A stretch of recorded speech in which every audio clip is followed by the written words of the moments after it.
कभी कभी जिंदगी की सबसे बड़ी कहानियां वहां से शुरू होती हैं, जहां इंसान को लगता है कि अब कुछ भी नया नहीं बचा। आज की ये कहानी भी कुछ ऐसी ही है। ये कहानी है एक ऐसे राजकुमार की जिसे सब कुछ मिला हुआ था, फिर भी कुछ अधूरा था। और एक ऐसी धोबिन की बेटी की जिसके पास कुछ भी नहीं था, सिवाय एक ऐसे राज के जो पूरे राजपूताना की किस्मत बदल सकता था। दोस्तों, स्टोरी वाली यात्रा में आपका दिल से स्वागत है। यहाँ वो हम कहानियां सुनाते नहीं, यहाँ की है कहानियों में आपको जीने देते हैं। राजपूताना का सूरज जब लाल किले की ऊंची दीवारों से टकराता था, तो ऐसा लगता था मानो पत्थरों में भी आग बह रही हो। उसी किले में रहता था राजकुमार वीरेंद्र सिंह। ऊंचा कद, तीखी आंखें, तलवार पर पूरा भरोसा और दिल में एक अजीब सी बेचैनी। दरबार में नाच गाना, सोने चांदी की बारिश, रानियों की कतारें, सब था। पर फिर भी वीरेंद्र हर रात छत पर अकेला खड़ा छात से कुछ पूछता रहता था, जैसे चांद उसके सवालों के जवाब जानता हो। राजमहल से थोड़ी ही दूरी पर नदी के किनारे बसा था धोबियों का इलाका। वहीं रहती थी नीलू। सुबह की पहली किरण के साथ नदी पर कपड़े धोने आती और सूरज ढलने से पहले लौट जाती। साधारण कपड़े, खुले बाल और आंखों में ऐसा सुकून कि देखने वाला पल भर के लिए अपनी सारी थकान भूल जाए। कोई नहीं जानता था कि नीलू की हंसी के पीछे एक ऐसा सच छुपा है जिसे अगर कोई जान ले तो राजा का सिंहासन भी कांप जाए। उस दिन राजकुमार शिकार के बहाने अकेले जंगल की ओर निकल गया। दरबार की चापलूसी से दूर उसे सिर्फ खामोशी चाहिए थी। घोड़ा दौड़ते दौड़ते नदी के पास आकर अचानक रुक गया। वीरेंद्र नीचे उतरा और तभी उसकी नजर पड़ी नदी के पत्थरों पर बैठी नीलू, जो कपड़े धोते धोते कोई अजीब सा गीत गुनगुना रही थी। वह गीत राजपूताना का नहीं था, उसमें कुछ और ही दुनिया की खुशबू थी। राजकुमार का दिल पहली बार अपनी धड़कनें गिनने लगा। उसने आगे बढ़कर पूछा, ये गीत कहां से सीखा? नीलू ने बिना डरे, बिना झुके, बस मुस्कुरा कर कहा, कुछ गीत सिखाए नहीं जाते राजकुमार, वो याद आते हैं। उस एक जवाब ने वीरेंद्र के भीतर कुछ तोड़ दिया। उसने पहली बार किसी को अपने सामने बराबरी से खड़ा देखा। न राजकुमार, न धोबिन, बस दो इंसान। अगले कई दिनों तक वीरेंद्र उसी रास्ते से निकलने लगा। कभी सवाल पूछता, कभी चुपचाप बैठा रहता। नीलू भी जैसे उसे पहचानने लगी थी। पर हर बार जब बात उसके घर या परिवार पर आती, नीलू की आंखें दूर कहीं खो जाती। एक दिन राजकुमार ने हंसते हुए कहा, तुम्हारे भीतर कोई रहस्य है। नीलू ने पहली बार उसकी आंखों में देखकर कहा, और हर रहस्य हर इंसान के लिए नहीं होता। उसी रात राजमहल में अजीब हलचल मच गई। राजा ने सपना देखा, आग, पानी और चांद एक साथ रो रहे हैं। राज ज्योतिष ने डरते हुए कहा, महाराज, राजकुमार किसी ऐसी शक्ति के करीब जा रहा है जो इस दुनिया की नहीं है। और उसी रात नदी के किनारे नीलू ने चांद की ओर देखकर फुसफुसाया, वक्त आ गया है। उस रात चांद कुछ ज्यादा ही चमक रहा था, जैसे उसे पता हो कि नीचे धरती पर कोई ऐसी बात होने वाली है जो सदियों तक याद रखी जाएगी। राजकुमार वीरेंद्र सिंह की आंखों में नींद नहीं थी। न जाने क्यों उसके कानों में बार बार नीलू की वही आवाज गूंज रही थी, वक्त आ गया है। वह बार बार खुद से पूछ रहा था कि एक धोबिन की बेटी उसके मन में इतनी हलचल कैसे मचा सकती है, और क्यों हर बार उसके पास बैठते ही उसे लगता है जैसे दुनिया अपनी रफ्तार भूल गई हो। उधर नदी किनारे नीलू अकेली खड़ी थी। आज उसके हाथ कपड़े नहीं धो रहे थे। आज वह नदी से बात कर रही थी। उसके होंठ हिल रहे थे, पर शब्द हवा में घुलकर गायब हो रहे थे। अचानक पानी में हलचल हुई, जैसे किसी ने भीतर से दस्तक दी हो। नीलू ने अपनी हथेली पानी पर रखी और धीमे स्वर में बोली, मैंने मना किया था, पर वो बहुत करीब आ गया है। पानी के भीतर से एक गहरी गूंजती हुई आवाज आई, इंसानी दिल यही भूल करता है नीलू, वो जादू से प्यार कर बैठता है। उसी पल राजकुमार बिना किसी को बताए महल से निकल पड़ा। न जाने किस खिंचाव में उसके कदम अपने आप नदी की ओर बढ़ रहे थे। जैसे ही वह पहुंचा, उसने देखा कि नीलू नदी के बीच खड़ी है और पानी उसके टखनों तक नहीं, बल्कि घुटनों तक होते हुए भी उसके कपड़े भिगो नहीं रहा था। वीरेंद्र की सांस अटक गई। उसने आगे बढ़कर आवाज दी, नीलू। नीलू ने पलट कर देखा। उसकी आंखों में डर नहीं था, बल्कि एक थकी हुई सच्चाई थी। उसने कहा, अगर आज तुम एक कदम और बढ़ाओगे तो फिर पीछे लौटना आसान नहीं होगा। राजकुमार हंसा, वही जिद्दी हंसी। मैं राजपूताना का राजकुमार हूं। रास्ता हो या तकदीर, पीछे नहीं हटता। बस यही वाक्य था जिसने सब बदल दिया। जैसे ही वीरेंद्र ने पानी में कदम रखा, जमीन खिसक गई। नदी का बहाव अचानक तेज हो गया। आसमान पर बादल ऐसे उमड़े जैसे किसी ने काली चादर फैला दी हो।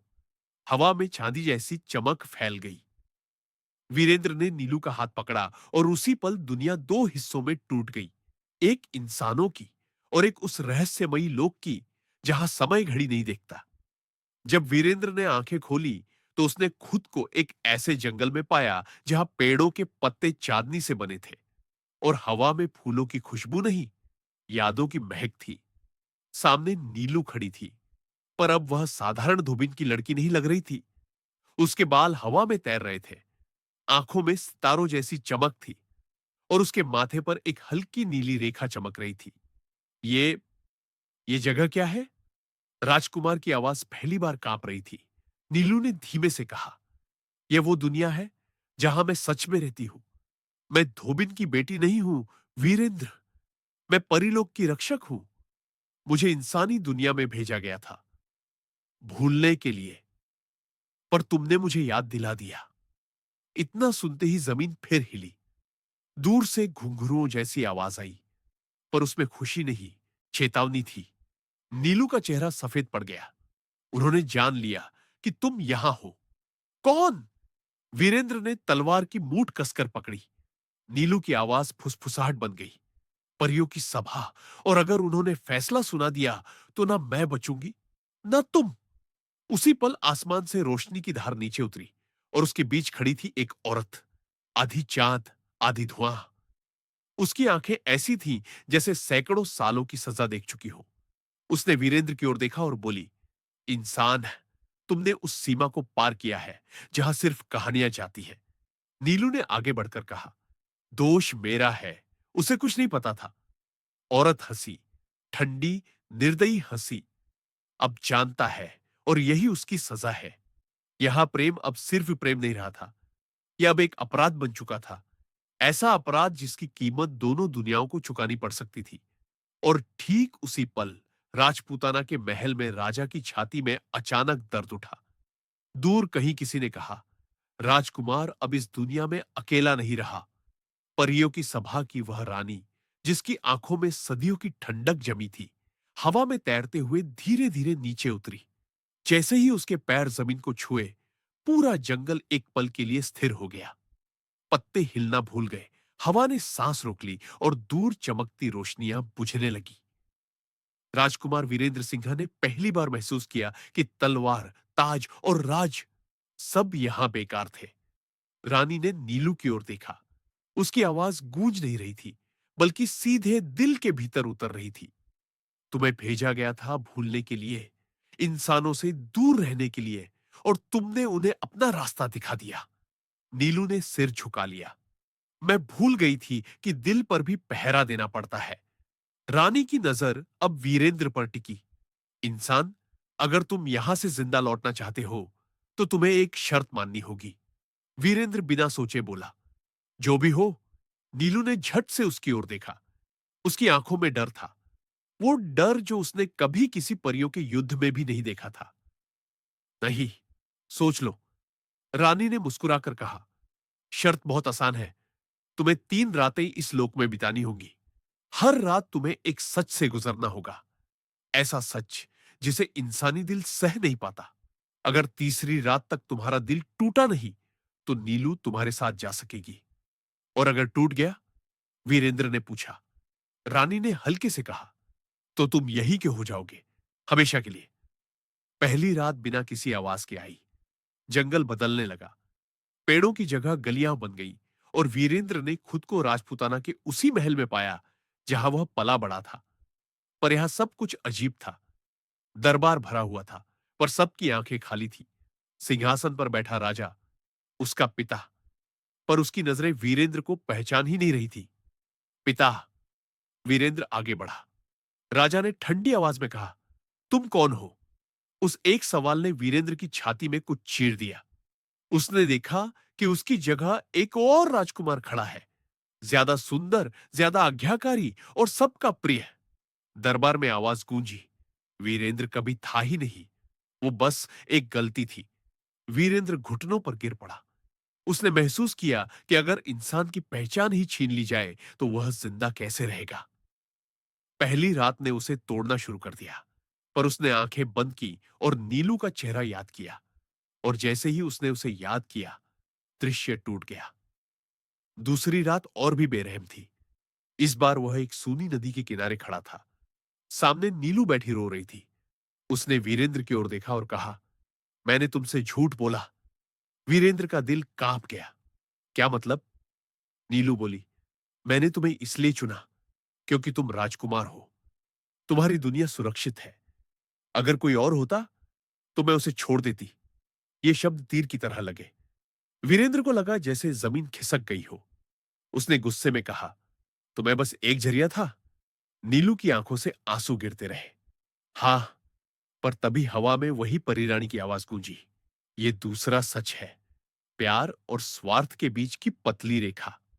वीरेंद्र की सांसें तेज हो गई। वह जानता था कि यह सब एक परीक्षा है, पर दर्द असली था। उसने धीरे से कहा, अगर तुमने मुझे झूठ से चुना भी तो मैंने तुम्हें सच से चाहा। और उस पल दूसरा दृश्य भी बिखर गया। तीसरी रात सबसे खामोश थी। कोई जंगल नहीं, कोई महल नहीं, बस अंधेरा। और उसके बीच एक बच्चा बैठा था, वही वीरेंद्र, छोटा सा, डरा हुआ। बच्चा बोला, सब मुझे पसंद करते हैं पर कोई मुझे समझता नहीं। वीरेंद्र आगे बढ़ा। उसने अपने छोटे रूप को गले लगाया और उसी पल समझ गया, यह परीक्षा किसी और की नहीं थी, यह उसकी खुद की थी। अपनी असुरक्षा, अपने अकेलेपन और अपने अहंकार को स्वीकार करने की। जैसे ही उसने बच्चे को सीने से लगाया, अंधेरा टूट गया। परियों की सभा फिर से सामने थी।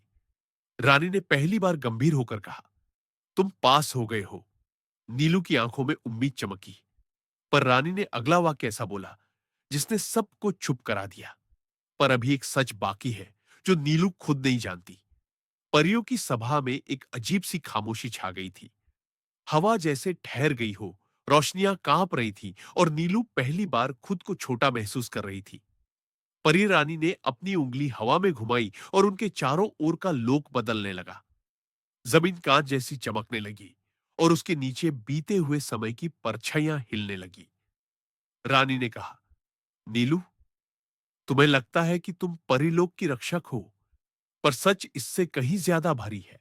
नीलू की आंखों में डर उभर आया। आप क्या कहना चाहती हैं महारानी? रानी ने ठंडी आवाज में कहा, तुम इंसानों और परियों के बीच जन्मी हो। ये शब्द बिजली की तरह गिरे। वीरेंद्र का दिल बैठ गया। नीलू खुद पीछे हट गई, जैसे जमीन उसके पैरों के नीचे से निकल गई हो। यह असंभव है। रानी ने हाथ उठाया और दृश्य बदल गया। एक युद्ध दिखाई दिया, परियों और इंसानों के बीच नहीं, बल्कि परियों के भीतर। सत्ता, ईर्ष्या और डर का युद्ध। उसी युद्ध के बीच एक परी अपने सीने से एक नवजात बच्ची को चिपकाए भाग रही थी। उसके पीछे आग, चीखें और टूटते पंखों की आवाजें थी। वह परी इंसानी दुनिया की सीमा तक पहुंची और आखिरी सांस लेते हुए बच्ची को नदी किनारे छोड़ गई। वो बच्ची तुम थी, रानी बोली। नीलू की आंखों से आंसू बहने लगे। तो मेरी मां मृत? रानी ने बिना भाव के कहा। और तुम्हारे पिता इंसान थे, एक साधारण धोबी जिसने बच्ची को अपनी किस्मत समझकर पाला। नीलू कांपने लगी। पूरी जिंदगी वह खुद को दो दुनियाओं के बीच खड़ा महसूस करती रही थी और आज उसे वजह मिल गई थी। वीरेंद्र ने उसका हाथ पकड़ लिया। तुम जो भी हो, मेरे लिए वही रहोगी। पर रानी ने सिर हिलाया। इतना आसान नहीं है राजकुमार। ऐसे जन्म से एक नियम टूटता है। कौन सा नियम? वीरेंद्र ने पूछा। संतुलन का, रानी बोली। तुम दोनों का मिलन इस संतुलन को पूरी तरह तोड़ देगा। अगर नीलू इंसानी दुनिया में रहती है तो परीलोक कमजोर पड़ेगा। अगर वह परीलोक लौटती है तो इंसानी दुनिया पर विपत्ति आएगी। नीलू ने रोते हुए कहा, तो समाधान क्या है? रानी की आवाज भारी हो गई। एक को जाना होगा, हमेशा के लिए। ये सुनते ही वीरेंद्र आगे बढ़ा। तो मुझे ले लीजिए, नीलू को छोड़ दीजिए। नीलू चिल्लाई, नहीं। रानी ने पहली बार आंखें झुकाई। त्याग का प्रस्ताव नियम बदल सकता है, पर कीमत बहुत बड़ी होगी। रानी ने दोनों को एक आखिरी दृश्य दिखाया, भविष्य का दृश्य। राजपूताना सूखा पड़ा, सिंहासन खाली, और वीरेंद्र की मूर्ति महल के बाहर लगी थी। लोग उसे महान कहते थे, पर उसकी आंखें पत्थर की थी। दूसरे दृश्य में परिलोक था। नीलू सिंहासन पर बैठी, शक्तिशाली, अमर, पर चारों ओर खामोशी थी। कोई हंसी नहीं, कोई अपनापन नहीं। अब चुनो, रानी ने कहा, प्रेम या संसार। नीलू की सांस टूटने लगी। उसने पहली बार वीरेंद्र से नजरें मिलाई। अगर मैं चली गई तो तुम जी पाओगे? वीरेंद्र ने मुस्कुराने की कोशिश की। राजकुमार हूं, निभा लूंगा। नीलू समझ गई, वह झूठ बोल रहा है, और तभी उसने वो किया जिसकी किसी ने कल्पना नहीं की थी। उसने अपने माथे की नीली रेखा पर हाथ रखा और जोर से बोली, अगर मेरा जन्म ही संतुलन की गलती है, तो मैं ही उसे ठीक करूंगी। आसमान फटने लगा। परिरानी की आंखें फैल गई। तुम ये नहीं कर सकती। पर नीलू कर चुकी थी। उसके शरीर से रोशनी निकलने लगी, और वह रोशनी दो हिस्सों में बंटने लगी, एक इंसानी, एक परी। वीरेंद्र चीख उठा, नीलू! नीलू के शरीर से निकलती रोशनी अब आंखों को चुभाने लगी थी। पूरा परिलोक कांप रहा था, जैसे किसी ने उसकी जड़ें हिला दी हो। परिरानी पीछे हट गई। पहली बार उसके चेहरे पर डर साफ दिखाई दे रहा था। अगर तुमने खुद को दो हिस्सों में बांट दिया, तो तुम किसी भी लोक की नहीं रहोगी। उसकी आवाज में आदेश नहीं, विनती थी। नीलू मुस्कुराई, वही सुकून भरी मुस्कान जो कभी नदी किनारे कपड़े धोते हुए हुआ करती थी।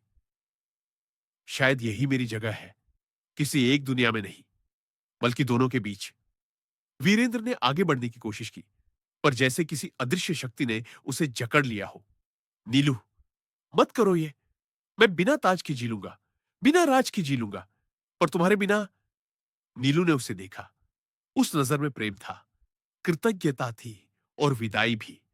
अगर मैं तुम्हारे साथ इंसानी दुनिया में रहूं, तो हर दिन डर में जीऊंगी कि मेरे कारण कोई और टूट रहा है, और अगर परीलोक लौटूं, तो हर रात तुम्हारी याद में खुद को खो दूंगी। प्रेम अगर किसी को मिटा दे, तो वो प्रेम नहीं रहता। उसने आखिरी बार वीरेंद्र का नाम लिया। जैसे ही वह नाम हवा में घुला, रोशनी फट पड़ी। एक पल के लिए सब कुछ खत्म हो गया। जब वीरेंद्र ने आंखें खोली, वह नदी के किनारे पड़ा था। सुबह का सूरज निकल चुका था। पास में कोई नहीं था, न परिलोक, न सभा, न नीलू। सिर्फ नदी, वही पुरानी साधारण नदी। उसने उठकर चारों ओर देखा, जैसे कोई सपना टूट गया हो। राजपूताना लौटा तो सब वैसा ही था। राजा जीवित था, दरबार भरा हुआ था, और दुनिया अपनी गति से चल रही थी। पर वीरेंद्र बदल चुका था। उसने शिकार छोड़ दिया, युद्ध से मुंह मोड़ लिया, और हर शाम नदी किनारे जाकर चुपचाप बैठने लगा। लोग कहते थे, राजकुमार ने किसी जादूगरनी से दिल लगा लिया था। कुछ कहते थे, वह पागल हो गया है। साल बीत गए। एक दिन उसी नदी के किनारे एक बच्ची खेलती हुई आई। साधारण कपड़े, खुले बाल, और माथे पर हल्की सी नीली रेखा। वीरेंद्र की सांस थम गई। बच्ची ने उसकी ओर देखा और मुस्कुरा दी। वही मुस्कान, बिल्कुल वही। उस पल वीरेंद्र समझ गया, नीलू मरी नहीं थी, वह बढ़ गई थी। पूरी नहीं, पर मौजूद, दुनिया के संतुलन की तरह। दूर परिलोक में परिरानी ने सिंहासन खाली छोड़ दिया। उसने कहा, कुछ आत्माएं शासन के लिए नहीं, पुल बनने के लिए होती है। और राजपूताना में वीरेंद्र सिंह ने कभी शादी नहीं की। उसने अपने जीवन को एक कहानी बना दिया। ऐसी कहानी जो प्रेम को पाने की नहीं, उसे समझने की थी। क्योंकि सच्चा प्रेम साथ रहने की जिद नहीं करता। वह बस ये चाहता है कि जिसे चाहा जाए, वह सुरक्षित रहे। यही इस कहानी की सीख है। हर मोहब्बत मुकम्मल नहीं होती, पर हर सच्ची मोहब्बत कुछ ना कुछ बदल जरूर देती है। दुनिया को नहीं, तो इंसान को। दोस्तों, अगर ये कहानी आपके दिल को छू गई हो, अगर नीलू और वीरेंद्र का सफर आपको कहीं भीतर तक ले गया हो, तो स्टोरी वाली यात्रा को जरूर सब्सक्राइब कीजिए।